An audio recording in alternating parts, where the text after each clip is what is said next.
आज हम इसी क्वेश्चन का जवाब ढूंढेंगे जो कि आपको लास्ट क्लास में बताया गया था कि दो स्वतंत्र प्रकाश स्रोत, अगर दो इंडिपेंडेंट लाइट सोर्सेज हैं अलग अलग, तो उनसे जो तरंगें प्रकाश की निकलती हैं वो तरंगें कभी भी कला संबद्ध नहीं हो सकती। ये हमारा क्वेश्चन था और उसका आज हम लोग आंसर ढूंढेंगे। सबसे पहले इसके लिए मैं आपको ये बताऊंगा कि लाइट का सोर्स होता ही क्या है।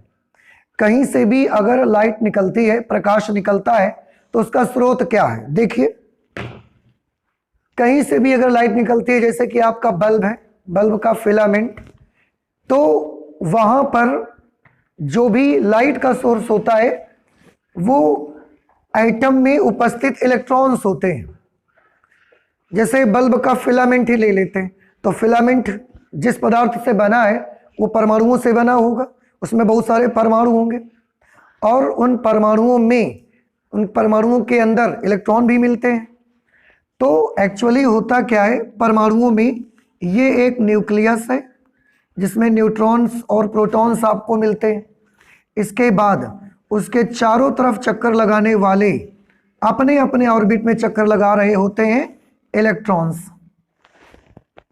तो इस तरह से अपने अपने ऑर्बिट में इलेक्ट्रॉन चक्कर लगाते हैं। कोई इस ऑर्बिट में चक्कर लगाता है, कोई इसमें चक्कर लगा रहा होता है, कोई इसमें चक्कर लगाता है, कोई इसमें चक्कर लगाता है। सारे के सारे इलेक्ट्रॉन अपनी अपनी कक्षा में चक्कर लगा रहे होते हैं। ठीक है, अब होता क्या है, जैसे ही हम स्विच ऑन करते हैं, जैसे हम स्विच ऑन करते हैं तो स्विच ऑन करने से पावर हाउस के जो इलेक्ट्रॉन्स होते हैं, जहां से हम इलेक्ट्रिसिटी जनरेट करेंगे, वहां के जो इलेक्ट्रॉन्स होंगे सोर्स के, वो सोर्स के इलेक्ट्रॉन ऐसा जाएंगे और जा करके इस परमाणु के जो इलेक्ट्रॉन होंगे उनको हिट करेंगे, उनको टक्कर मारेंगे। जब उनको टक्कर मारेंगे तो वो इलेक्ट्रॉन अपनी ऊर्जा इनको दे देंगे टक्कर से। समझ रहे हैं? फिर से बल्ब है, बल्ब का फिलामेंट है, फिलामेंट जिस भी मटेरियल का बना है उस मटेरियल में बहुत सारे एटम्स हैं। एटम्स के अंदर एक छोटा सा न्यूक्लियस और उसके चारों तरफ अपनी अपनी ऑर्बिट में चक्कर लगाने वाले ये इलेक्ट्रॉन्स हैं। बल्ब से लाइट आती कैसे है वो मैं आपको समझा रहा हूं। तो जैसे ही हम स्विच को ऑन करते हैं तो जो सोर्स हमारा होता है, जनरेटर जो होता है, वहां से इलेक्ट्रॉन्स जाते हैं और जा करके फिलामेंट में उपस्थित जो एटम है उस एटम के इन इलेक्ट्रॉनों को टक्कर मारते हैं बड़ी जोर से। तो जब बड़ी जोर से टक्कर मारते हैं, हिट करते हैं इनको, और अपनी एनर्जी, वो दौड़ के आए, इनको हिट किया और अपनी एनर्जी इन्होंने इनको दे दी। जब यहां एटम में उपस्थित किसी भी इलेक्ट्रॉन को ऊर्जा मिली, कहां से ऊर्जा मिली पता चला, हमने स्विच ऑन किया, जनरेटर से बहुत सारे इलेक्ट्रॉन चले, वो चल करके एटम में उपस्थित इलेक्ट्रॉन को उन्होंने टक्कर मारी। जब एटम में उपस्थित इलेक्ट्रॉन को टक्कर मारी और अपनी ऊर्जा इस इलेक्ट्रॉन को दे दिया, तो इस इलेक्ट्रॉन के पास ऊर्जा, इसके पास एक्स्ट्रा एनर्जी आ गई। यहां पर जितने भी इलेक्ट्रॉन अपने अपने ऑर्बिट में चक्कर लगाते हैं, सबके पास एक निश्चित, एक फिक्स्ड एनर्जी रहती है। और यह भी निश्चित होता है कि कम एनर्जी वाले छोटे ऑर्बिट में चक्कर लगाएंगे, उनसे ज्यादा एनर्जी वाले थोड़े और बड़े ऑर्बिट में चक्कर लगाएंगे। जिसकी एनर्जी सबसे ज्यादा होगी वो सबसे बाहरी कक्षा में चक्कर लगाएगा। तो जो यहां चक्कर लगा रहा है उसकी एनर्जी कैसी है, कम, और जो सबसे बाहरी कक्षा में चक्कर लगाता है उसकी एनर्जी सबसे ज्यादा है। ये भी फिक्स है कि इतनी एनर्जी वाले जो इलेक्ट्रॉन्स होंगे वो यहां चक्कर लगाएंगे, इनसे ज्यादा एनर्जी होगी तो वो यहां चक्कर लगाएंगे। ये सब फिक्स है और इसके बारे में और डिटेल में आपको पढ़ने को मिलेगा जब बोहर्स एटॉमिक थ्योरी आप पढ़ेंगे। बोहर का परमाणु मॉडल जब आप पढ़ेंगे तब वहां पर आपको और ज्यादा डिटेल पढ़ने को मिलेगी।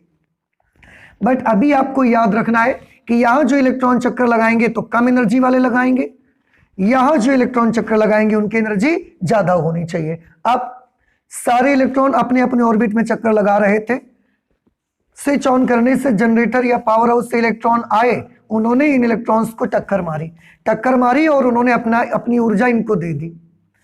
इनके पास जितनी एनर्जी थी उस एनर्जी से वो यहां चक्कर लगाते थे अब बाहर से इनको एनर्जी मिल गई, तो इनकी एनर्जी का क्या हो गया, इनकी एनर्जी तो बढ़ जाएगी। अगर इनकी एनर्जी बढ़ गई तो ये तो ऑलरेडी फिक्स्ड है कि यहां पर जो इलेक्ट्रॉन चक्कर लगाएंगे उनके पास एनर्जी कैसी होगी, कम। लेकिन इस इलेक्ट्रॉन की एनर्जी तो बाहरी टक्कर से क्या हो चुकी है, बढ़ गई। तो क्या ये यहां चक्कर लगा पाएगा, अब नहीं लगाएगा। तो ये क्या करेगा, एनर्जी बढ़ गई है तो ये करता क्या है, ऐसा चक्कर लगाते लगाते और ये यहां पर आ जाता है, अपने किसी हायर एनर्जी लेवल पर आ जाएगा। वो यहां पर ऐसे चक्कर लगा रहा था, एनर्जी बढ़ी और एनर्जी बढ़ने से वो जंप कर गया ऐसे। और जंप करने में ये जरूरी नहीं है कि वो यहीं जंप करके आएगा, वो यहां जंप करके भी आ सकता है, यहां से यहां जंप करके भी आ सकता है, यहां से यहां जंप करके भी आ सकता है। सॉरी, ये डिपेंड करता है कि उसको बाहर से कितनी एनर्जी मिली हुई है। अब एनर्जी मिली, इसकी एनर्जी बढ़ गई और ये जंप करके यहां पर आ गया। जंप करके यहां आ तो गया, लेकिन इस ऑर्बिट में चक्कर लगाने वाले इलेक्ट्रॉन तो दूसरे हैं। ये वाले ऑर्बिट में जो इलेक्ट्रॉन चक्कर लगा रहे हैं, ये ऑर्बिट खाली तो पहले नहीं था ना, ये इलेक्ट्रॉन में तो ऑलरेडी इलेक्ट्रॉन चक्कर लगा रहे हैं। तो ये वाले इलेक्ट्रॉन की वजह से जो कि ऑलरेडी इस ऑर्बिट में चक्कर लगा रहे हैं, ये वाला इलेक्ट्रॉन जो जंप करके यहां पर आया है, ये यहां नहीं टिक पाता है, ये यहां रुकता नहीं है। ये क्या करता है, फिर से वापस अपने ऑर्बिट में जाने का मन करता है। अब फिर से अपने ऑर्बिट में जाने का प्रयास करता है, तो ये फिर से अपने ऑर्बिट में ऐसा आ जाता है चक्कर लगाते लगाते। लेकिन अब प्रॉब्लम क्या है, जब वो यहां पर आ गया था, यहां पर आया था, तो उसकी एनर्जी कैसी थी, ज्यादा एनर्जी से ही तो यहां पर आया था। अब जब ये यहां जाएगा तो यहां पर जाने के लिए और यहां पर चक्कर लगाने के लिए उसकी एनर्जी कैसी होनी चाहिए, कम। ज्यादा एनर्जी की वजह से वो यहां आ गया था, लेकिन फिर से वो अपने पुराने ऑर्बिट में गया और वहां पर तो कम एनर्जी वाले इलेक्ट्रॉन चक्कर लगाते हैं, तो ये कैसे चक्कर लगा पाएगा। तो आंसर है, जब ये यहां से ऐसा जा रहा होगा, फिर से उच्च ऊर्जा स्तर से निम्न ऊर्जा स्तर में जब ये जा रहा होगा, तो ये अपने अंदर से ऊर्जा निकाल देगा, उत्सर्जित कर देगा। और कितनी ऊर्जा निकाल देगा, तो आंसर है उतनी ही ऊर्जा निकाल देगा जितनी इसके पास एक्स्ट्रा आ गई थी। और उतनी ऊर्जा निकाल करके फिर से अपने ऑर्बिट में आएगा, पुराने ऑर्बिट में, ग्राउंड स्टेट में, और फिर से वो लगातार चक्कर लगाना शुरू कर देगा। कुछ बात समझ में आई। जैसे मैं एक एग्जांपल से आपको क्लियर करता हूं। यहां पर इलेक्ट्रॉन जब चक्कर लगाता था तो उसके पास एनर्जी थी 6। मान लिया एज ए एग्जांपल कि यहां पर जो इलेक्ट्रॉन चक्कर लगाते हैं उनके पास एनर्जी कितनी थी, 6। और आउटर मोस्ट सेल में जो इलेक्ट्रॉन चक्कर लगाएंगे उनके एनर्जी चाहिए 10। जब हमने स्विच ऑन किया तो बाहर से एक इलेक्ट्रॉन आया, उसने इस इलेक्ट्रॉन को हिट किया और इसको 4 एनर्जी दे दी। तो इसके पास ऑलरेडी कितनी थी, 6। 4 एनर्जी उसने इसको दे दी, कितनी हो गई इसके पास, 10। लेकिन 10 एनर्जी से तो इलेक्ट्रॉन यहां चक्कर नहीं लगा सकता, यहां तो 6 एनर्जी वाला इलेक्ट्रॉन चक्कर लगाता है और 10 एनर्जी वाला चक्कर तो यहां लगाता है। तो वो क्या करेगा, जैसे 4 एनर्जी मिली, एनर्जी हो गई 10, वो जंप करके हायर एनर्जी लेवल पर आ जाएगा। अब यहां पर जब है तो उसके पास कितनी एनर्जी है, 10। लेकिन इस कक्षा में तो ऑलरेडी इलेक्ट्रॉन चक्कर लगा रहे हैं। अगर इस कक्षा में, इस ऑर्बिट में ऑलरेडी इलेक्ट्रॉन चक्कर लगा रहे हैं, तो ये इलेक्ट्रॉन यहां नहीं रुकेगा फिर, क्योंकि ये ऑर्बिट तो ऑलरेडी भरा हुआ है। अगर ये ऑर्बिट ऑलरेडी भरा हुआ है तो ये इलेक्ट्रॉन को फिर से अपने ग्राउंड स्टेट पे जाना पड़ता है, ये यहां चक्कर नहीं लगा पाता। अब ग्राउंड स्टेट पे जाएगा, इसके पास यहां एनर्जी है कितनी, 10। ग्राउंड स्टेट पे जाएगा तो तभी जा पाएगा और तभी चक्कर लगा पाएगा जब इसके पास कितनी होगी, 6। तो अब 10 का 6 कैसे बनाएगा, वो अपने अंदर से 4 एनर्जी निकालेगा। कैसे निकालता है 4 एनर्जी, निकालने का तरीका उसका बड़ा अच्छा है। वो उस 4 एनर्जी के फोटॉन्स बनाता है, लाइट बनाता है उसकी, वो फोटॉन्स थ्योरी अभी आप पढ़ेंगे। तो वो जो 4 एनर्जी 10 से वो फिर 6 में आना चाहता है, 4 एनर्जी उसको अपने अंदर से निकालनी है। तो वो किस रूप में निकालता है, आंसर है उस 4 एनर्जी के वो विद्युत चुंबकीय तरंगें बना देता है। कौन सी वेव्स बना देता है? विद्युत चुंबकीय तरंगें बना देता है। या आप यूं समझ सकते हैं कि उस 4 एनर्जी के वो फोटॉन्स बना देता है, लाइट के फोटोन, प्रकाश फोटोन, और वो फोटोन बना करके वो बाहर फेंक देता है। तो जब वो फोटोन बना के बाहर फेंकेगा तो ये लाइट के फोटोन निकल के आए और इस तरह से बल्ब के फिलामेंट में से लाइट निकलना स्टार्ट हो गई। देखिए, कुछ बात समझ में आई? एनर्जी लेते हैं इलेक्ट्रॉन, एनर्जी लेकर उच्च ऊर्जा स्तर में चले जाते हैं, लेकिन उच्च ऊर्जा स्तर क्योंकि ऑलरेडी भरा हुआ है तो वहां ये नहीं रुकते, इनको फिर से अपने एनर्जी लेवल पर आना पड़ता है। लेकिन अपने एनर्जी लेवल पर तो तभी आ पाएंगे जब इनकी ऊर्जा कम होगी। तो वो अपने अंदर से ऊर्जा को क्या कर देते हैं? उत्सर्जित करते हैं। कैसे उत्सर्जित करते हैं? तो जितनी ऊर्जा उनको उत्सर्जित करनी होती है उतनी ऊर्जा के बराबर के प्रकाश के फोटोन बना लेते हैं वो, और फोटोन बना बनाकर फेंक देते हैं, बाहर निकाल देते हैं, उत्सर्जित कर देते हैं, एमिट कर देते हैं, और ये फिलामेंट से बाहर लाइट आना स्टार्ट हो जाती है। इस तरह से आपको किसी भी प्रकाश स्रोत से लाइट बाहर आती है, चाहे जो बल्ब हो उसके अंदर इलेक्ट्रॉन ऑसिलेट करता है, दोलन करता है, और उसके दोलन होने से लाइट बाहर निकलती है। ठीक है? दोलन कैसे करता है? तो किसी भी चीज को, जैसे ये एक लोलक है, ये एक पेंडुलम है, इसको आप बाहर से एनर्जी दे देते हैं तो ये क्या करने लगता है? दोलन करना स्टार्ट कर देता है। ऐसे कहीं भी मटेरियल के भीतर अगर इलेक्ट्रॉन है, उसको बाहर से आपने एनर्जी दे दिया है तो वो ऑसिलेट करना स्टार्ट कर देता है, दोलन करना स्टार्ट कर देता है, और उसके दोलन होने से ही ये लाइट बाहर निकलती है, प्रकाश बाहर उत्सर्जित होकर के आता है। इस तरह से लाइट का सोर्स कौन होता है? प्रकाश का स्रोत कौन होता है? आंसर है दोलन करता हुआ इलेक्ट्रॉन। आप हमेशा याद रख लें कि प्रकाश का स्रोत क्या होता है, चाहे जहां पर हो, प्रकाश का स्रोत यही होता है, दोलन करने वाला इलेक्ट्रॉन।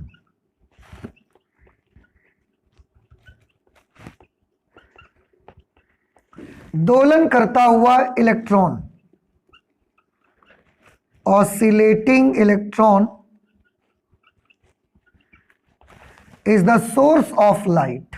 तो कहीं से भी ट्यूबलाइट से, बल्ब से, एलईडी से, कहीं से भी लाइट अगर निकलती है, देन यू शुड अंडरस्टैंड कि ये लाइट जरूर कहां से आ रही होगी? दोलन करते हुए इलेक्ट्रॉन से लाइट बाहर आ रही होगी। इतनी बात समझ में आई? अच्छा, आप थोड़ा ध्यान से और समझिए। जब हम स्विच ऑन करते हैं, ये तो मैंने एक इलेक्ट्रॉन के बारे में बताया, जब हम स्विच ऑन करते हैं तो लाखों करोड़ों इलेक्ट्रॉन चलते हैं, और लाखों करोड़ों इलेक्ट्रॉन जा करके अंदर जो भी पदार्थ लगा है उसके लाखों करोड़ों इलेक्ट्रॉन को ऐसा टक्कर मारते हैं। लाखों करोड़ों इलेक्ट्रॉन को टक्कर मिलती है तो लाखों करोड़ों इलेक्ट्रॉन अपने अपने ऑर्बिट को छोड़ करके उच्च ऊर्जा स्तर में जाते हैं। अब अगर लाखों करोड़ों इलेक्ट्रॉन उच्च ऊर्जा स्तर में जाएंगे तो फिर से वो वापस भी तो आएंगे। जब वापस आएंगे तो वापस आते समय वो क्या करेंगे? अपने अंदर से लाइट को निकालेंगे, और उस लाइट की आवृत्ति इस बात पर निर्भर करती है कि वो जो अंदर इलेक्ट्रॉन दोलन कर रहा है उसके दोलन की फ्रीक्वेंसी कितनी है, वही आवृत्ति बाहर निकलने वाली लाइट की होती है। कुछ बात समझ में आई? जो प्रकाश बाहर ऐसे निकलता है उसकी आवृत्ति कितनी होती है? तो आंसर है ये प्रकाश निकला ही कहां से? दोलन करते हुए इलेक्ट्रॉन से। तो जो आवृत्ति उस इलेक्ट्रॉन के दोलन की है वही आवृत्ति बाहर आने वाली इस लाइट की होती है।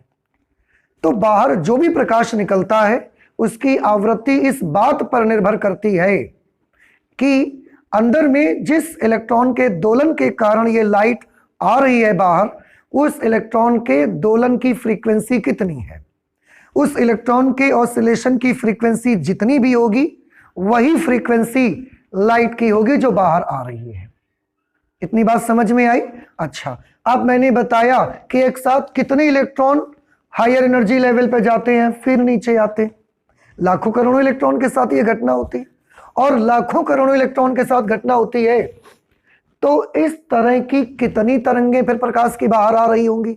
लाखों करोड़ों, मिलियंस।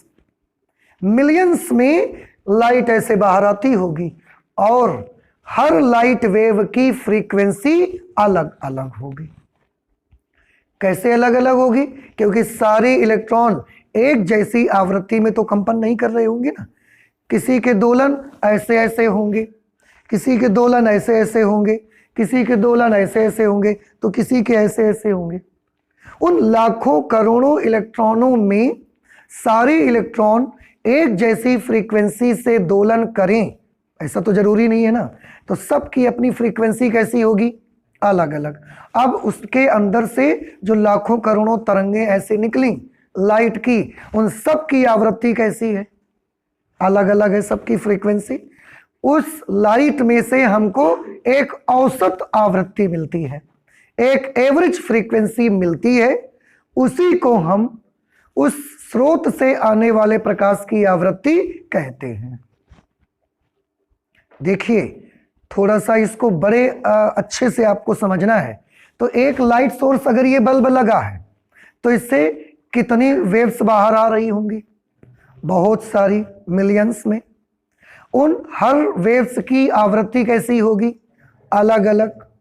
उन सभी आवृत्तियों का एक क्या होगा? एवरेज।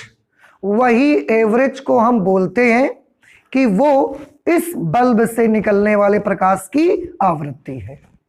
क्योंकि लाखों की संख्या में आ रही होगी तो लाखों को तो हम नहीं कह सकते ना कि ये भी इसकी आवृत्ति है, वो भी इसकी आवृत्ति है, ऐसा तो नहीं बोल सकते। एक एवरेज हम लेंगे उसका। वो औसत ही उस प्रकाश स्रोत से निकलने वाले प्रकाश की क्या बनेगी? आवृत्ति। और मैं आपको बताऊं कि ये फ्रीक्वेंसी कितनी होती है। ये फ्रीक्वेंसी इतनी लंबी होती है, मतलब आप नंबर में लिखना स्टार्ट करोगे 15 अंकों तक, 16 अंकों तक जाएगी। इतनी बड़ी फ्रीक्वेंसी आती है। एवरेज फ्रीक्वेंसी जो आई कितने डिजिट तक? 15 डिजिट, 16 डिजिट तक वो फ्रीक्वेंसी जाती। ठीक है, ये हमने किसकी बात की? एक प्रकाश स्रोत की। एक प्रकाश स्रोत की बात की। यही काम, यही फंक्शन दूसरे लाइट सोर्स में भी तो होता होगा। यही फंक्शन कहां होता होगा? दूसरे लाइट सोर्स में। दूसरे लाइट सोर्स को भी हमने स्विच ऑन किया, वहां पर भी बहुत सारे इलेक्ट्रॉन्स पहुंचे, एटम्स के इलेक्ट्रॉन को हिट किया, वहां से भी बहुत सारी तरंगें ऐसे बाहर निकली। उन सब की भी फ्रीक्वेंसी अलग अलग होगी, और उनमें भी एक एवरेज फ्रीक्वेंसी होगी। वो एवरेज फ्रीक्वेंसी हमने निकाली, उसका भी नंबर देगा ये भारी नंबर 16 डिजिट का। अब पहले लाइट सोर्स से जो एवरेज फ्रीक्वेंसी आई वो भी 16-15 डिजिट की। दूसरे लाइट सोर्स से भी जो एवरेज फ्रीक्वेंसी आई वो भी 16 डिजिट की। आपको क्या लगता है कि दोनों की 16 डिजिट एक दूसरे के बिल्कुल बराबर होंगी? ऐसा इसकी संभावना कितनी है? इसकी प्रोबेबिलिटी कितनी? क्या लगता है आपको कि एक नंबर जिसमें 16 अंक आते हैं, एक दूसरा नंबर उसमें भी 16 अंक आते, तो क्या इसके पूरे के पूरे 16 डिजिट्स, इसकी पूरी की पूरी 16 डिजिट्स के बिल्कुल ठीक बराबर बराबर आएंगी? ये संभावना कितनी लगती है आपको? ये संभावना तो बिल्कुल 0 लगती है। इसकी तो प्रोबेबिलिटी बिल्कुल क्या होगी? 0 होगी। समझ रहे? इसका मतलब एक लाइट सोर्स से जो वेव आ रही है उसकी फ्रीक्वेंसी अलग होगी, और दूसरी लाइट सोर्स से जो वेव निकल रही है उसकी फ्रीक्वेंसी अलग। अब 2 लाइट सोर्स हमने लगाए अगल बगल, और दोनों से निकलने वाली तरंगों की फ्रीक्वेंसी अलग अलग है। अगर फ्रीक्वेंसी अलग अलग है तो क्या ये तरंगे कला संबद्ध तरंगे हैं? नहीं है। कला संबद्ध तरंगों की प्रॉपर्टी हमने बताई कि उनकी आवृत्ति, उनकी तरंग दैर्ध्य और दोनों के बीच कला का अंतर समान रहना चाहिए। लेकिन यहां पर हमने 2 लाइट सोर्स अलग अलग लगाए, उनकी आवृत्ति ही बराबर नहीं है। अगर आवृत्ति बराबर नहीं है तो फिर 2 प्रकाश स्रोत दो स्वतंत्र प्रकाश स्रोत कला संबद्ध नहीं हो सकते। क्या ये स्टोरी जो हमने आपको बताई कुछ समझ में आई आपको? नहीं समझ में आई? अगर आई है तो एक बार जरा बता दीजिए मुझको। लाइट का स्रोत, कहीं से भी अगर लाइट निकल रही है तो उस लाइट का सोर्स पक्का कौन होगा? एक दोलन करता हुआ इलेक्ट्रॉन होगा। अब एक बल्ब के भीतर कितने इलेक्ट्रॉन दोलन करते हैं? लाखों करोड़ों इलेक्ट्रॉन्स दोलन करते हैं और सबसे एक एक लाइट की वेव निकलती है और सबकी आवृत्ति कैसी होती है? अलग अलग।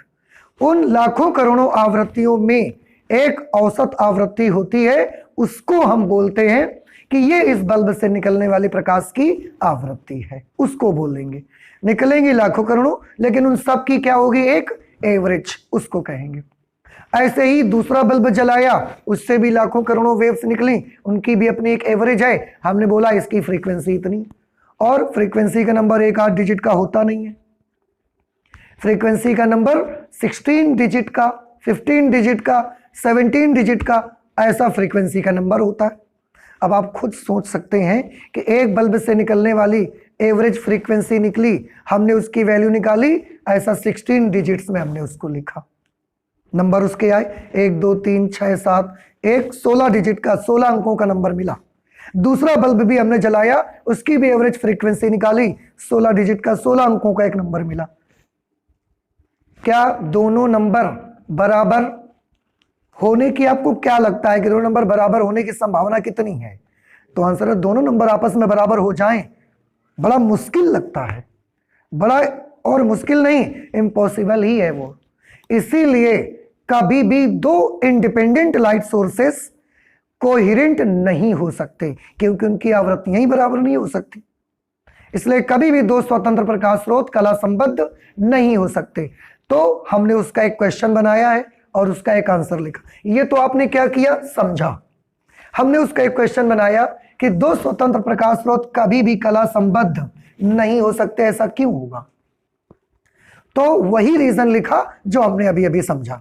क्या लिखा देखिए, प्रकाश का स्रोत एक दोलित इलेक्ट्रॉन होता है। अभी हमने बताया, देखो आपको, कि प्रकाश का स्रोत कौन होता है? दोलन करता हुआ इलेक्ट्रॉन, ऑसिलेटिंग इलेक्ट्रॉन। यही लाइट का सोर्स होता है। चाहे जहां लाइट निकल रही है, इलेक्ट्रॉन ऑसिलेट कर ही रहा होगा। किसी एक प्रकाश स्रोत में इलेक्ट्रॉनों की संख्या लाखों करोड़ों में होती है। सभी इलेक्ट्रॉन अपने अपने दोलन के अनुसार प्रकाश उत्सर्जित करते हैं। बात सही है, अभी मैंने बताया, सब अपना अपना दोलन के अनुसार प्रकाश उत्सर्जित करेंगे, इसीलिए तो सबकी आवृत्ति अलग अलग होती है। दूसरे प्रकाश स्रोत में भी इसी प्रकार के लाखों करोड़ों इलेक्ट्रॉन होते हैं तथा वे भी अपने अपने दोलनों के अनुसार प्रकाश उत्सर्जित करते हैं। दोनों प्रकाश स्रोतों से उत्सर्जित प्रकाश की आवृत्ति समान हो जाए, बराबर हो जाए, इस बात की संभावना लगभग 0 होती है। एक 8 डिजिट का नंबर होता अगर, तो संभावना काफी अधिक होती। 16 डिजिट मिलाने हैं और सब डिजिट एक दूसरे से बिल्कुल मैच कर जाए। जैसे लॉटरी के नंबर, इतना बड़ा नंबर होता था, उस नंबर में हर एक नंबर बिल्कुल बराबर बराबर मैच कर जाए। जैसे आप 2 नोट लेके आते हो, लेकिन 2 नोटों के नंबर मैच नहीं करते कभी। आपके पूरे नंबर मैच कर जाए, आखिरी का एक नंबर का हो तो अलग हो जाए, हो सकता है। ऐसे ही इस बात की प्रायिकता बिल्कुल 0 होगी कि वो नंबर एक दूसरे के कैसा हो जाए। हाँ, एक 8 डिजिट का नंबर होता तो संभावना बराबर होने की ज्यादा थी उसकी। इसीलिए प्रकाश के दो स्वतंत्र स्रोत कभी भी कला संबद्ध नहीं हो सकते। ये इस क्वेश्चन का जवाब है। और जब तक कला संबद्ध प्रकाश स्रोत आपको नहीं मिलेंगे, तब तक आप क्या नहीं करा सकते? आप कंसिस्टेंट सुपरपोजिशन नहीं करा सकते, आप सुसंगत अध्यारोपण नहीं करा सकते। तो फिर अब क्वेश्चन ये आता है कि तो फिर सुसंगत अध्यारोपण कराना तो हम चाहते हैं, क्योंकि उसमें अच्छाई ये है कि समय के साथ उसमें प्रकाश की तीव्रता में जो बदलाव होते हैं वो एक जैसे रहते हैं बिल्कुल। तो हम कंसिस्टेंट सुपरपोजिशन कराना चाहते हैं, but there is some problem that we don't have coherent light sources. क्या कोई तरीका है जिससे हम कला संबद्ध प्रकाश स्रोत पा सकते हैं? अब आपको एक बात तो पता चल गई ना कि दो बल्ब आजू बाजू में रख के जला दो तो क्या इनसे कंसिस्टेंट सुपरपोजिशन हो पाएगा? नहीं। क्यों? क्योंकि ये कला संबद्ध स्रोत है नहीं। क्या दो कैंडल्स ऐसा अगल बगल जला के रख दोगे उनसे कंसिस्टेंट सुपरपोजिशन होगा?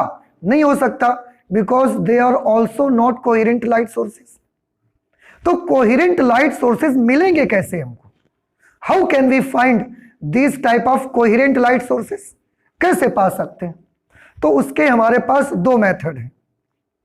कला संबद्ध स्रोतों को प्राप्त करने के हमारे पास दो तरीके हैं। अब वो तरीके सीखना चाहते हैं हम, आप इसे नोट कर ले, इसके बाद वो मेथड मैं बताता हूं।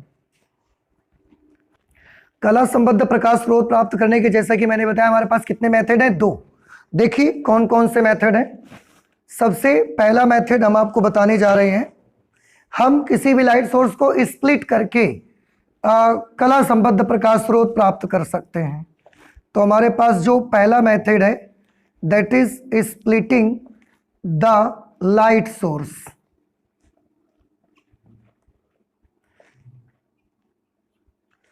प्रकाश स्रोत को स्प्लिट करके। कैसे प्रकाश स्रोत को स्प्लिट करेंगे? आप गौर से देखिएगा। जैसे कि ये हमारे पास एक कैंडल है, कोई भी लाइट का सोर्स आप मान लीजिए, ये हमारे पास एक कैंडल है which is a light source.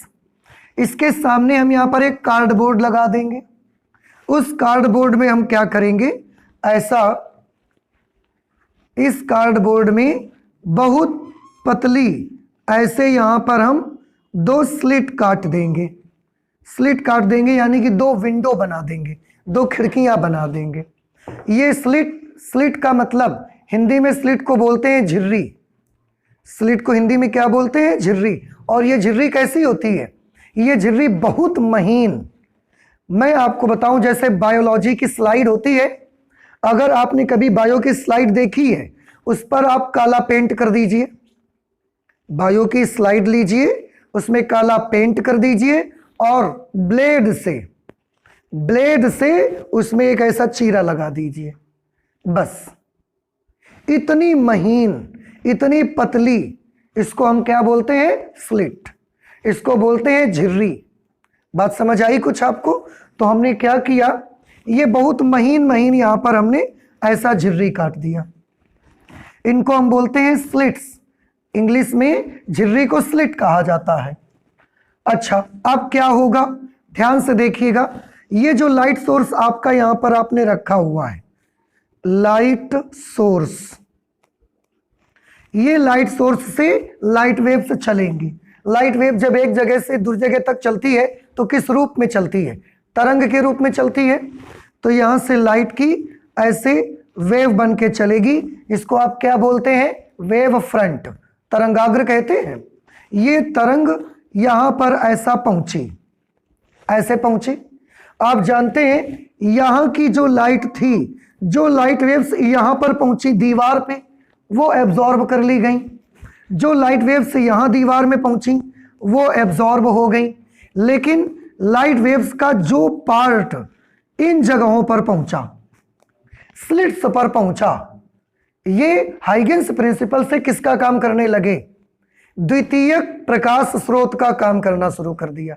Huygens principal में आपने पढ़ा है कि तरंगाग्र का प्रत्येक बिंदु एक नए प्रकाश स्रोत की तरह काम करता है। तो जो लाइट यहां पर पहुंची, दीवार में टकराई, दीवार ने उसको क्या कर लिया? रोक दिया, एब्जॉर्ब कर लिया। जो यहां से यहां तक पहुंची उसको भी एब्जॉर्ब कर लिया गया। जो यहां से यहां तक पहुंची उसको भी एब्जॉर्ब कर लिया गया, अवशोषित कर लिया गया। लेकिन लाइट की वेव्स का जो पार्ट यहां पर पहुंचा स्लिट्स में, क्या वो भी एब्जॉर्ब हो पाएगी? वो तो पार करके निकल जाएगी, क्योंकि हमने यहां स्लिट्स बनाई हुई हैं। और पार करके निकलेगी तो वो कैसी चलेगी? वेव की फॉर्म में चलती है। और वेव की फॉर्म में आगे कौन चलता है? वेव फ्रंट चलते हैं। तो वेव फ्रंट चलेंगे, ऐसे वेव फ्रंट चलेंगे, इस तरह से, ऐसे। और यहां से भी तो वेव फ्रंट चलेंगे, तो यहां से भी वेव फ्रंट ऐसे चलते, इस तरह से। और ये आगे बढ़ते चली जाती हैं। यहां पर अगर हमारी आंखें हैं तो हम देखते हैं कि लाइट की एक वेव यहां से ऐसे हमारी आंख तक पहुंच रही है, और लाइट की एक वेव यहां से यहां तक हमारी आंख, यहां से हमारी आंख तक पहुंच रही है। तो हमारी आंख में लाइट की कितनी वेव्स पहुंच रही हैं? 2 वेव्स पहुंच रही हैं। अब आप मुझे बता सकते हैं, ये जो लाइट की ये वाली वेव ऐसे जाएगी और लाइट की ये वाली वेव जो ऐसे जाएगी, ये दोनों वेव्स की आवृत्ति कैसी होगी? समान होगी या डिफरेंट फ्रीक्वेंसी होगी? आवृत्ति, ये जो दोनों लाइट वेव्स हमारी आंख पर पहुंची, इनकी आवृत्ति समान होगी या अलग अलग होगी? समान होगी, बिल्कुल। क्यों समान होगी? क्योंकि ये लाइट वेव्स यहां से थोड़ी बनी है, ये आ कहां से रही है? इससे। ये वाली लाइट की वेव भी का यही पेरेंट सोर्स है, ये वाली लाइट वेव्स को पैदा करने वाला भी यही है, इसलिए ये वाली लाइट वेव भी इसी की देन है और ये वाली लाइट वेव भी इसी की देन है। और क्योंकि दोनों एक ही सोर्स से निकल रही है, इसलिए दोनों की फ्रीक्वेंसी, दोनों की वेवलेंथ, दोनों की स्पीड और दोनों के बीच कला का अंतर आपस में कैसा रहेगा? सेम। दोनों की फ्रीक्वेंसी फिलहाल कैसी हो जाएगी? सेम। कला का अंतर इसलिए सेम रहेगा क्योंकि इसके बिल्कुल बीचों बीच पड़ता है, वो हम बाद में बात करेंगे। अभी आप इतना समझ लो केवल कि दोनों की आवृत्ति आपस में कैसी होगी? दोनों की आवृत्ति आपस में बराबर होगी, क्योंकि दोनों क्या अलग अलग स्रोत से आ रही हैं? अलग अलग स्रोत से नहीं आ रही हैं। भले हमको अलग अलग स्रोत से आती दिख रही हैं, लेकिन इनके पीछे का सीक्रेट एक ही सोर्स है, एक ही सोर्स से दोनों लाइट वेव्स आ रही हैं। तो दोनों की फ्रीक्वेंसी आपस में कैसी होगी? और अगर दोनों की फ्रीक्वेंसी आपस में बराबर हो गई तो ये दोनों लाइट के सोर्सेस कैसे बन गए? कला संबद्ध। और अगर ये कला संबद्ध बन गए तो ये कंसिस्टेंट सुपरपोजिशन करा सकते हैं फिर तो हमारे लिए कला संबद्ध स्रोत कौन है? ये है या ये दोनों हैं? हमारे लिए कला संबद्ध स्रोत ये दोनों हैं, क्योंकि हमारी आंख पर लाइट यहां से थोड़ा डायरेक्ट जा रही है, हमारी आंख पर लाइट यहां से पहुंच रही है। तो एक ये लाइट का सोर्स है, इसको हम क्या लिख देते हैं? इसको कुछ मान लेते हैं, इस लाइट के सोर्स को मान लेते हैं S1 और इस लाइट के सोर्स को मान लेते हैं S2। तो S1 और S2 दोनों कैसे सोर्स हैं? कला संबद्ध स्रोत बन गए। S1 व S2 दोनों कला संबद्ध प्रकाश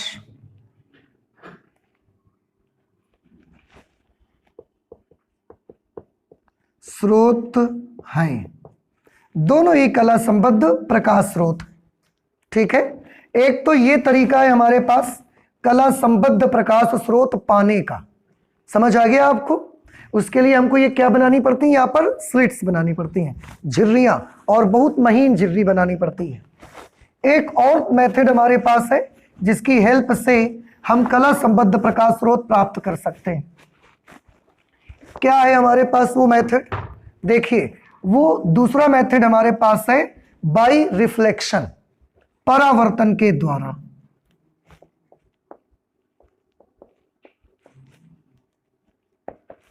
बाई रिफ्लेक्शन, परावर्तन के द्वारा। परावर्तन के द्वारा हम किस तरीके से कला संबद्ध स्रोत प्राप्त कर सकते हैं? आप ध्यान से देखें। यहां पर हमने फिर से कैंडल लगाई और कैंडल के पास यहां पर हमने एक दीवार खड़ी कर दी। हमने कैंडल के बगल में यहां पर क्या खड़ी कर दी? एक दीवार खड़ी कर दी। इसके बाद एक मिरर हमने यहां लगाया, ऐसा प्लेन मिरर, समतल दर्पण, एक समतल दर्पण हमने यहां पर लगाया और एक समतल दर्पण हमने यहां पर लगाया, इस जगह पर।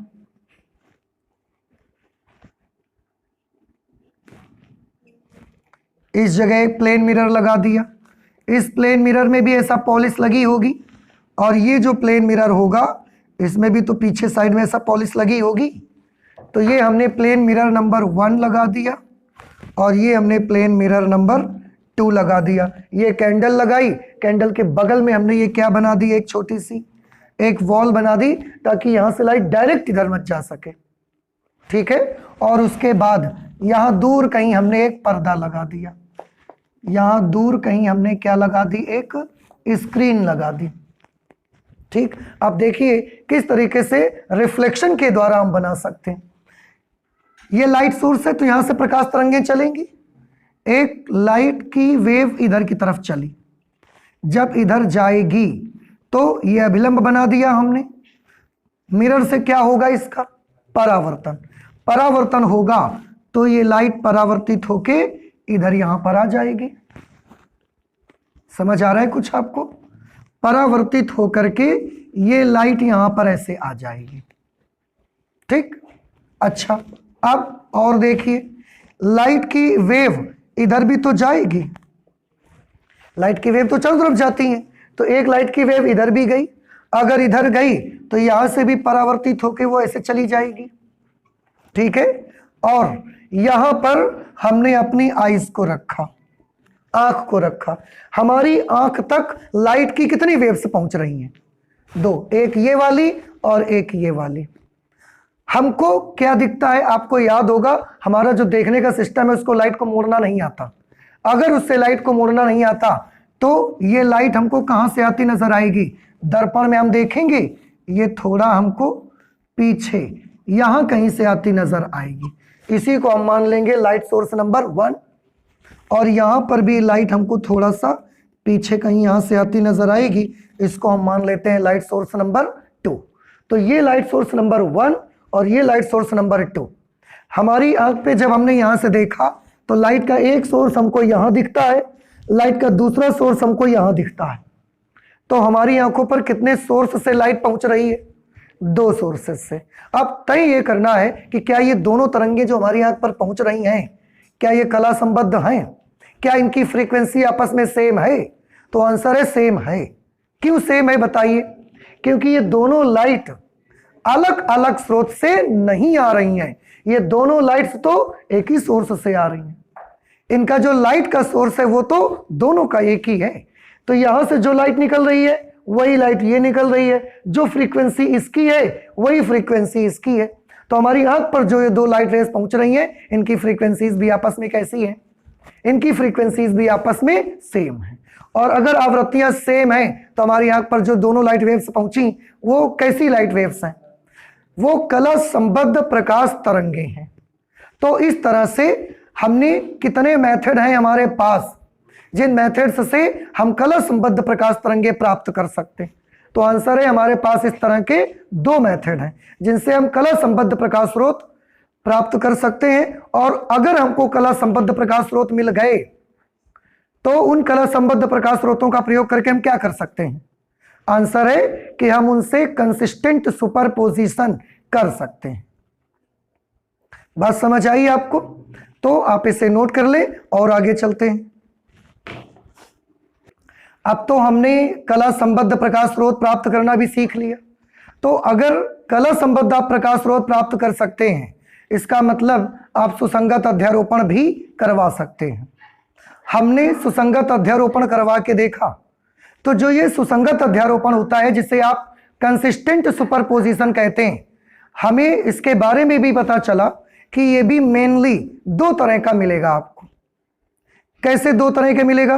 कंसिस्टेंट सुपरपोजिशन कैसे होता है आपको याद है? नहीं याद है? अगर दोनों तरंगों के श्रृंग से श्रृंग और गर्त से गर्त एक दूसरे के साथ चलेंगे तो ये कौन सा सुपरपोजिशन है? सुसंगत या असंगत? सुसंगत। अगर एक का श्रृंग और दूसरी का गर्त आपस में साथ चलता है और हमेशा ही ऐसे चलते हैं तो फिर ये कौन सा होगा? ये भी सुसंगत होगा। अब थोड़ा ध्यान से देखिए जरा, यहां पर एक वेव हमने ये ले ली, वेव नंबर 1, और एक वेव हमने ये ले ली, वेव नंबर 2।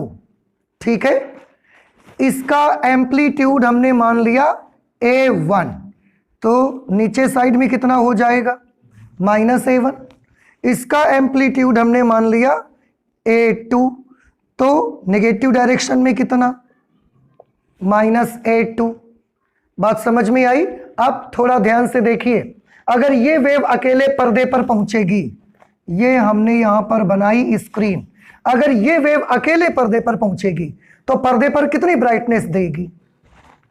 पर्दे पर ब्राइटनेस आपको मिलेगी A1 स्क्वेयर। आयाम के वर्ग के अनुक्रमानुपाती होती है। ठीक, इसको बंद कर दिया, ये वाली वेव अकेले पहुंचेगी तो पर्दे पर कितनी ब्राइटनेस आपको मिलेगी? A2 स्क्वायर के अनुक्रमानुपाती ब्राइटनेस मिलेगी। ठीक है, अब थोड़ा गौर से देखिए, पहली का क्रेस्ट के नीचे दूसरी का क्रेस्ट आ रहा है, पहली के ट्रफ के साथ दूसरी का ट्रफ, पहली के क्रेस्ट के साथ दूसरी का क्रेस्ट, ट्रफ के साथ ट्रफ। तो क्रेस्ट के साथ क्रेस्ट, ट्रफ के साथ ट्रफ, ऐसे जब वेव्स पर्दे पर पहुंचेंगी तो ये कौन सा वाला सुपरपोजिशन है? ये सुसंगत वाला है या असंगत वाला है? कंसिस्टेंट है या इनकंसिस्टेंट है? ये कंसिस्टेंट वाला है, ये लास्ट क्लास से हम लोग देख रहे हैं। अब अगर ये कंसिस्टेंट वाला है तो इसका रिजल्ट क्या मिलेगा आपको? इसका मैं यहां पर रिजल्टेंट बनाता हूं, रिजल्टेंट वेव। रिजल्टेंट वेव अगर बनाई जाएगी तो वो कैसी आएगी? थोड़ा सभी लोग ध्यान दीजिए।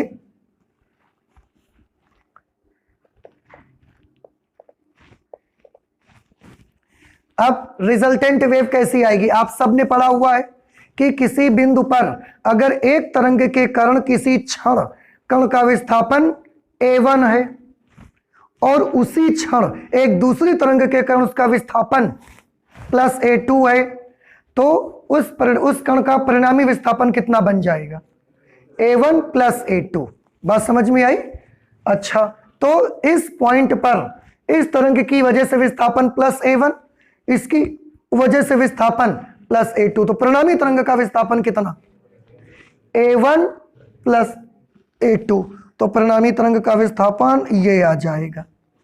देखा आपने, a1 इसका, a2 इसका, दोनों के जोड़ के बराबर। ऐसा ट्रफ से ट्रफ मिल रहा है, इसलिए परिणामी विस्थापन a1 प्लस a2 के बराबर। नेगेटिव में फिर क्रेस्ट से क्रेस्ट मिला, फिर परिणामी विस्थापन a1 प्लस a2 के बराबर। ट्रफ से ट्रफ मिला, ये भी नीचे ले जाना चाहता है a1, ये भी नीचे ले जाना चाहता है a2, तो टोटल कितना नीचे चला जाएगा? a1 plus a2। अब इसका एम्पलीट्यूड कितना हुआ रिजल्टेंट वेव का, बता सकते हैं? ये एम्पलीट्यूड कितना है? a1 plus a2। Very good. तो अगर ये वाली वेव जब पर्दे पर पहुंचेगी तो कितनी ब्राइटनेस आपको देगी? ये ब्राइटनेस देगी a1 plus a2 whole square के बराबर। यहां से आपको ब्राइटनेस मिलेगी। ये बात समझ में आई आपको? ठीक है, तो अब आप फिर से देखिए ये किस प्रकार का सुपरपोजिशन है, सुसंगत या असंगत? तो आंसर है क्रेस्ट के नीचे क्रेस्ट, ट्रफ के साथ ट्रफ। अगर पर्दे पर लगातार पहुंच रहे हैं तो ये एक कंसिस्टेंट सुपरपोजिशन है, सुसंगत अध्यारोपण है। और अगर सुसंगत अध्यारोपण है तो परिणामी तरंग की तीव्रता आपको कैसे मिल रही है? देखो, दोनों के आयामों के योग के वर्ग के अनुक्रमानुपाती। अगर बाई चांस मान लिया कि आयाम a होता, a1 a2 नहीं होता, दोनों के बराबर और a मान लो, तो यहां चमक कितनी जाती? a square. यहां चमक कितनी जाती? a square. यहां चमक कितनी जाती? 4a square. कुछ स्ट्रेंज लगा? एक लाइट की वजह से चमक जा रही है 1a स्क्वायर, दूसरी लाइट जलाते हैं तो चमक जाती है a स्क्वायर। लेकिन जब दोनों एक साथ जलाते हैं तो हमको लगता क्या था कि कितनी जानी चाहिए? 2a square. लेकिन 2a स्क्वायर नहीं जा रही है, कितनी जा रही? a प्लस a, 2a का होल स्क्वायर, 4a स्क्वायर। 4 गुनी लाइट आपको मिलती है, 4 गुनी तीव्रता ज्यादा मिलेगी आपको वहां पर। समझ आया? तो ये वाला सुपरपोजिशन कौन सा है? कंसिस्टेंट। और कंसिस्टेंट में जो 2 पार्ट हैं उनमें से ये पहला पार्ट है, और इसका हमने नाम रखा कंस्ट्रक्टिव सुपरपोजिशन। इसका नाम क्या रखा गया? Constructive superposition number 1। कंस्ट्रक्टिव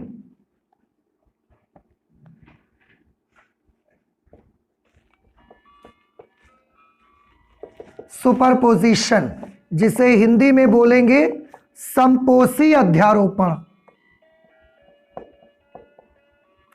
तो अगर किसी बिंदु पर लाइट की तीव्रता मैक्सिमम पहुंच रही है, ये उस समय मैक्सिमम इंटेंसिटी होगी, और उस वक्त जो अध्यारोपण होगा, जो सुपरपोजिशन है, वो है कौन सा वैसे एक्चुअली? कंसिस्टेंट, सुसंगत। और सुसंगत में भी हमने उसका क्या नाम रखा?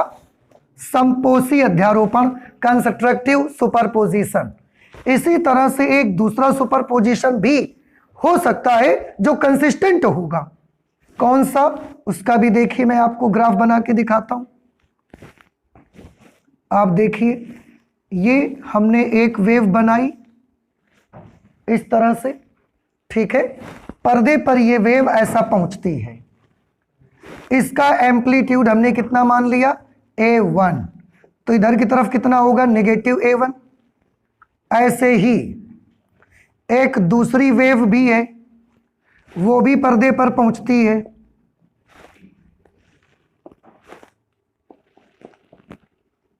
ध्यान से देखिएगा,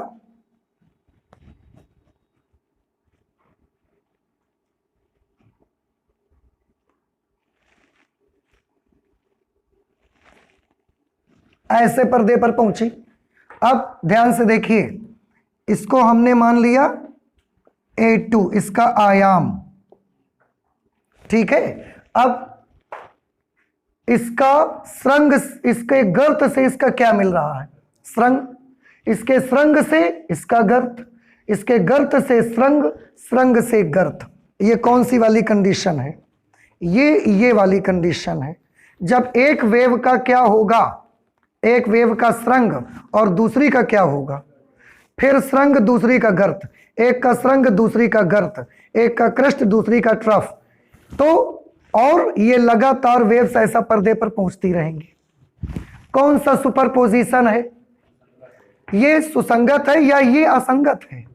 ये भी सुसंगत है, क्योंकि लगातार एक का अगर कृष्ट पहुंचता है तो दूसरी का ट्रफ पहुंचता है, और लगातार जब एक का कृष्ट और दूसरी का ट्रफ पहुंचता है, यहां पर पहुंचता है, यहां पर भी पहुंचता है, और 1 लाख वेव बाद चले जाते हैं तो भी एक के कृष्ट से दूसरे का ट्रफ ही साथ में पहुंचता है। तो ये वाला सुपरपोजिशन कौन सा वाला है? ये भी सुसंगत है, ये भी आपका कंसिस्टेंट सुपरपोजिशन है। अगर ये भी कंसिस्टेंट सुपरपोजिशन है, लेकिन इसमें जब पर्दे पर प्रकाश पहुंचेगा उसकी तीव्रता का क्या होगा? थोड़ा ध्यान से देखिए। अगर ये अकेले पर्दे पर पहुंचता तो पर्दे को कितना चमकाता? A1 square. ये अकेले पर्दे पर पहुंचता तो पर्दे में कितनी चमक उत्पन्न होती? A2 square. बात समझ में आई? अब जरा दोनों का रिजल्टेंट बना के देखो। दोनों की रिजल्टेंट वेव बनाइए। तो यहां पर हम इन दोनों की रिजल्टेंट वेव बनाएंगे। रिजल्टेंट वेव कैसी होगी? थोड़ा ध्यान से देखिए। थोड़ी देर के लिए इसको समझने के लिए मैं मान लेता हूं कि A1 और A2 दोनों बराबर हो गए। अपने समझने के लिए, अपने कन्वीनियंस के लिए, let's suppose that the amplitude of both the waves are equal to each other. दोनों के आयाम आपस में कैसे हैं? बराबर। अगर दोनों के आयाम बराबर हैं तो प्लीज बताएं, यहां का विस्थापन 0, यहां का विस्थापन 0, तो इन दोनों का परिणामी विस्थापन भी 0। यहां का विस्थापन -a, ये वाला +a, तो परिणामी विस्थापन 0। यहां का विस्थापन 0, ये विस्थापन 0, तो 0 + 0 बराबर ये डिस्प्लेसमेंट 0। यहां का डिस्प्लेसमेंट -a और यहां का डिस्प्लेसमेंट +a, तो दोनों का, ये क्या करना चाहती है? पार्टिकल को a डिस्टेंस ऊपर ले जाना चाहती है, और ये a विस्थापन नीचे ले जाना चाहती है। पार्टिकल क्या करेगा? कहीं नहीं जाएगा। उसका नेट डिस्प्लेसमेंट कितना हो जाएगा? 0 हो जाएगा। 0 0 0 0 0। बात समझ में आई? तो एम्पलीट्यूड कितना मिला आपको? आयाम 0 मिला। आयाम 0 मिला तो जब ये पर्दे पर दोनों पहुंचेंगी कि नहीं पहुंचेंगी? पहुंचेंगी। पहुंचना बंद क्यों हो जाएगा? परिणामी 0 हो गया ना, परिणामी आयाम 0 हो गया, परिणामी तरंग तो खत्म नहीं हुई ना। तो ये पर्दे पर पहुंचेंगी, लेकिन उस समय कितनी चमक मिलेगी पर्दे को? आंसर है 0 ब्राइटनेस मिलेगी।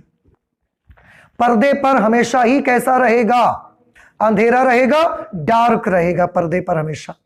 कौन सा सुपरपोजिशन था? डार्क हो गया है। अब सोचकर बताओ कौन सा सुपरपोजिशन है? कंसिस्टेंट। डार्क हो गया है, डार्क होने से सुपरपोजिशन इनकंसिस्टेंट नहीं होता। कब इनकंसिस्टेंट होता है? जब समय के साथ चमक में परिवर्तन बार बार होए तो वो इनकंसिस्टेंट है। लेकिन इसमें तो निश्चित समयांतराल में एक जैसी ब्राइटनेस पहुंचेगी। अगर निश्चित समयांतराल में बिल्कुल एक जैसी ब्राइटनेस पहुंचेगी, उस वक्त ये कौन सा सुपरपोजिशन है? ये कंसिस्टेंट सुपरपोजिशन है, ये सुसंगत अध्यारोपण है। लेकिन चमक कितनी हो गई? 0। थोड़ा सा बड़ा अजीब है ये, थोड़ा सा, पर काफी अजीब लगता है। कैसे? एक टॉर्च जलाई, कितनी चमक गई? ए स्क्वायर।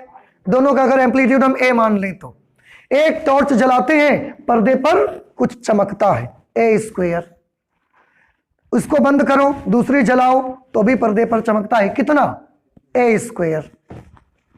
अब दोनों एक साथ जला दिया जब हमने, तो पर्दे पर हमको क्या लगता है कि उसको डबल चमकना चाहिए, लेकिन वहां पर क्या हो गया? अंधेरा। ये चीज आपको समझना है। और क्यों होता है ये चीज? रे ऑप्टिक्स आपको कभी नहीं समझा पाती, क्योंकि किरण प्रकाशिकी में तो सीधी लाइन जैसे चलती है, वो आपको कभी एक्सप्लेन नहीं कर सकती थी। और यही वेव ऑप्टिक्स की स्पेशलिटी है, यही तो तरंग प्रकाशिकी का विशेष गुण है कि वो इस तरीके से एक्सप्लेन कर सकता है कि एक बल्ब, एक टॉर्च जलाओ लाइट पहुंचती है, इसको हटाओ दूसरी जलाओ तो भी लाइट पहुंचती है, लेकिन दोनों जला दो तो लाइट नहीं पहुंचेगी, पर्दे पर अंधेरा होगा। ये हमने सोचा ही नहीं था आज तक, पर होता है। और इस टाइप का मेनली ये कौन सा सुपरपोजिशन है? सुसंगत। लेकिन हमने, क्योंकि पर्दे पर हमेशा एक जैसी ब्राइटनेस अर्थात एक जैसी चमक, अर्थात कैसी चमक? 0 चमक पहुंच रही है, इसलिए इसका भी हमने एक नाम रखा, और इसका हमने नाम रखा डिस्ट्रक्टिव सुपरपोजिशन। डिस्ट्रक्ट करना यानी कि एक दूसरे को नष्ट कर देना। तो ये तरंग थी, लेकिन जब दोनों मिली तो दोनों ने एक दूसरे को क्या कर दिया? नष्ट कर दिया। इसलिए हमने इसका नाम रख दिया डिस्ट्रक्टिव सुपरपोजिशन।